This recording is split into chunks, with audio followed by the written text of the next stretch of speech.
Last year, D'Angelico and I teamed up to release a very limited signature model acoustic guitar together. Part of the reason it was very limited was that we wanted to keep it special, but neither I nor D'Angelico could really be sure how it would be received. As it turned out, the 50 instruments we decided to make sold out in a matter of hours. I designed this instrument in part to be accessible to a wide range of people from a price standpoint, and after touring and recording with it for nearly a year, I feel more confident than ever in it as a product. So, D'Angelico and I have decided to bring the Excel Josh Turner Tammany back as part of D'Angelico's standard line, available in the US and now for the first time in Europe. From the get-go, I designed this instrument with touring in mind, and so far I've gotten to play it on stage in a handful of US states and about a dozen countries. When I'm plugged in, the passive pickup, which is unique among D'Angelico's lineup, continues to shine night after night with no worries about batteries, feedback, or 60-cycle hum. Offstage, the pickup adds so little mass to the instrument, you forget it's even there, which in my opinion is exactly how it should be. The whole instrument is really light, one of my lightest in fact, which makes it easier to transport and comfortable to wear on stage, but more than that, it makes it responsive and powerful.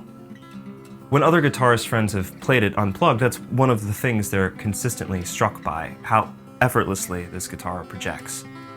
It's powerful from the factory, but like any good guitar, it's opened up even more over the past year. And thanks to the barely there finish, you can already start to see the top darkening, which to me is just the most beautiful look. It's picked up a few little battle scars along the way, but I think that makes an instrument even more beautiful, because aside from making it unique, it shows it's being played. In short, I feel even more confident in this guitar now than when I designed it. So, as we reintroduce it to the D'Angelico standard line, we're leaving it pretty well untouched. The only thing we've changed a little is the tuners. I change tunings a lot on stage, and decided to swap out my tuners for some heavier-duty Grovers. And if it's what I'm using, we figured that everyone who buys the new model should have the same. Once again, this guitar will be available in the US directly from D'Angelico themselves, and in Europe it'll be available through select dealers. You can find more info on D'Angelico's website. There you can also find in-depth specs, details, and playing demos, but for now, I'd like to bring you into my home studio and take you behind the scenes a little as I show you how I record with this guitar. So, welcome to my home studio, which is also my living room. In Brooklyn, we have to make every space a multi-use space. I'm going to be recording a solo acoustic guitar piece today, no singing. So the way that I've chosen to do that is with a stereo condenser microphone.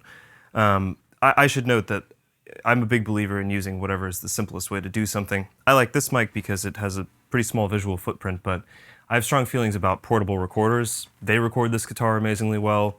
Ultimately, it's the instrument that matters the most. I just happen to love nice gear, like I love nice guitars. So the signal is then going out of the microphone into a stereo tube preamplifier here. You can already see the meters hopping around a little bit, and then it's going from the preamps over here